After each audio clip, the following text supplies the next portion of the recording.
Coucou tout le monde, je réponds au nom de Keita Hagegaba, étudiante en première année à la faculté des sciences et techniques de l'université Gamal Abdel Nasser de Conakry. Je fais cette vidéo aujourd'hui pour notre ONG AFDA, Amicale des femmes et filles pour le développement de l'Afrique. Ma vidéo va se porter sur l'histoire d'une femme qui a su s'armer de courage et de persévérance pour la réalisation de son rêve. Et cette femme n'est personne d'autre que Joanne Royling. Joanne Royling est une romancière et scénariste anglaise. Née le 31 juillet 1965, elle doit sa notoriété mondiale à la série Harry Potter. Cependant, la vie ne lui a toujours pas été aussi rose. Issue d'une famille modeste, elle est la fille d'un volant technicien de laboratoire à l'époque et de Pierre-Jean Royling, ingénieur en aéronautique. Passionnée des livres dès l'enfance, Royling écrit son premier récit à l'âge de 6 ans, puis l'inspire pour la première fois l'envie de devenir une écrivaine.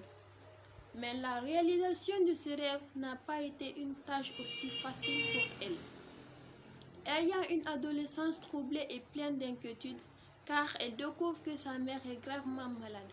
Elle racontait parfois à ses amis de longs récits nés de son imagination dans un débit sec et ironique. Passionnée des langues, Royling choisit pour son baccalauréat des matières essentiellement linguistiques, c'est-à-dire l'anglais, le français et l'allemand, où elle obtient d'ailleurs de bons résultats. Ses études secondaires ainsi terminées, Royling fait sa demande d'inscription à l'université d'Oxford, qui fut refusée à cause de la réputation que jouit son école d'origine. Par contre, ses efforts seront récompensés car elle sera acceptée à l'université d'Exeter pour ses propres valeurs. Et quelque temps plus tard, elle s'inscrira à la Sorbonne dans le cadre d'un stage d'enseignement. Et 2 ans plus tard, elle décrochera son diplôme. Royling décidera alors de s'installer à Londres et enchaîna des emplois temporaires. Et ainsi, elle aura la chance d'avoir un travail à la Chambre de commerce de Manchester et décidera de s'y s'installer.